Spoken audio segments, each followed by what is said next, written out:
Musim Chelsea yang buruk disebut karena punya skuad terlalu gemuk. Bek Thiago Silva mengecamnya, menyoroti situasi di ruang ganti. Chelsea kedatangan pemilik baru musim ini, usai Roman Abramovich disanksi. Konsorsium pemilik Todd Boehly, Behdat Eghbali, dan Hans Jokwis datang dan membuat perubahan. Salah satu yang mencolok adalah pergantian manajer dan perekrutan pemain. Khusus soal pemain baru, belasan muka anyar direkrut sejak musim panas. Beberapa bintang seperti Raheem Sterling, Wesley Fofana, Kalidou Koulibaly, Marc Cucurella direkrut. Hingga di Januari, pemain mahal seperti Enzo Fernandez dan peminjaman Joao Felix dilakukan. Alhasil, Chelsea punya skuad yang gemuk. Manajer terpaksa melakukan rotasi pemain, termasuk menyisihkan beberapa nama. Thiago Silva menilai, kondisi itu membuat ruang ganti menjadi tak nyaman. Ia meminta kebijakan ini ditinjau ulang agar musim depan tak terulang. Saya pikir langkah pertama telah dilakukan. Langkah yang salah, tapi sudah dilakukan. Kami tidak bisa menyalahkan manajer jika kami tidak bertanggung jawab. Ini periode yang sulit bagi klub, dengan banyak ragu-raguan terjadi, kata Silva, usai Chelsea dikalahkan Real Madrid di Liga Champions, dilansir Metro. Pergantian kepemilikan, pemain baru datang. Kami harus memperbesar ruang ganti karena tidak sesuai dengan ukuran skuad. Poin positifnya ada pemain luar biasa di dalam skuad, tapi di sisi lain selalu ada pemain yang tidak bahagia.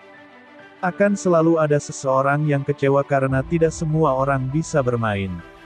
Manajer hanya dapat memilih 11 dari skuad yang terdiri dari 30 orang, itu sulit. Beberapa tidak bisa masuk skuad, dan kami merekrut 8 pemain di bulan Januari. Kami harus berhenti dan menyusun strategi, jika tidak, musim depan kami bisa membuat kesalahan yang sama, ujar Thiago Silva.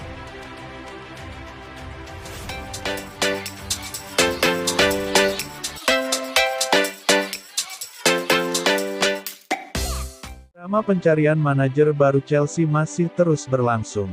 Setelah muncul 2 kandidat terkuat, nama manajer Sporting Lisbon Ruben Amorim mencuat kemudian sebagai kandidat nomor 3. Chelsea diketahui sedang mendata cukup banyak manajer baru. Laporan sebelumnya menyebutkan ada sampai 7 calon. Namun, tidak semua calon didekati secara serius. Sejauh ini baru ada 2 nama yang sudah menjalani komunikasi secara intens. 2 kandidat yang dimaksud adalah Luis Enrique dan Julian Nagelsmann. Keduanya sedang tidak memiliki pekerjaan. 2 nama tersebut menjadi yang terkuat karena sementara menjadi kandidat yang sudah diundang Chelsea untuk wawancara. Enrique adalah sosok pertama yang mendatangi London. Nagelsmann menyusul sekitar seminggu kemudian. Kedatangan mereka ke London diyakini untuk menyelaraskan visi sang manajer dengan para petinggi klub. Belum ada kandidat yang paling favorit sejauh ini. Laporan The Daily Mail mengklaim ada nama baru yang sedang dipikirkan masak-masak oleh para petinggi Chelsea.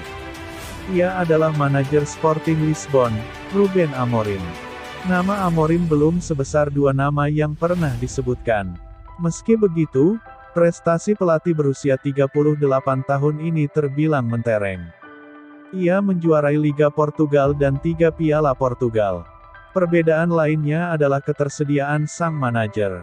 Jika 2 manajer sebelumnya sedang menganggur, Amorim justru masih terikat kontrak cukup lama di Sporting. Chelsea belum akan memutuskan manajer baru dalam waktu dekat.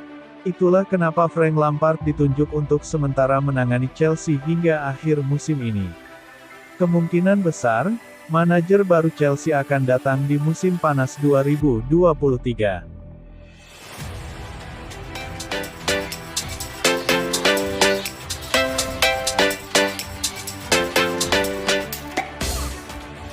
Frank Lampard melakoni start buruk dalam rezim keduanya melatih Chelsea. Adakah yang lebih buruk dari dia? 3 kali main, 3 kali pula Chelsea kalah sejak melantik Frank Lampard sebagai pelatih interim, tanggal 6 April lalu, dalam kontrak yang berlaku sampai akhir musim ini. Start legenda The Blues terjadi dalam partai tandang Liga Inggris di markas Wolves. Lampard menelan kekalahan 0-1 dalam debut keduanya akibat gol Matheus Nunes.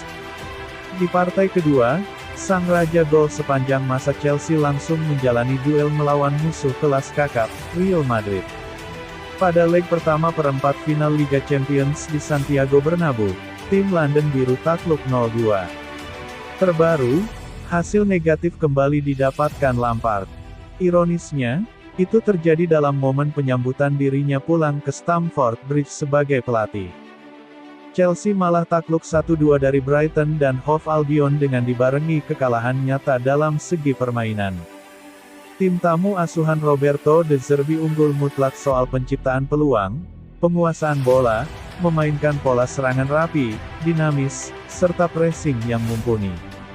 Bisa dibilang, Brighton mencontohkan kepada Chelsea bagaimana cara bermain yang seharusnya mereka lakukan guna menghibur supporter.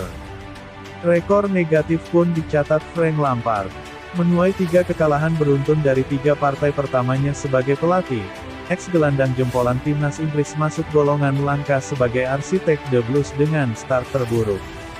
Dikutip dari 442, dari 37 pelatih sebelum Lampard yang menukangi Chelsea minimal dalam 3 partai, hanya 2 orang yang mencatat 3 kekalahan beruntun. Itu pun sudah sangat lama berlalu. Mereka ialah Tommy Docherty pada 1961 dan David Calderhead pada 1907.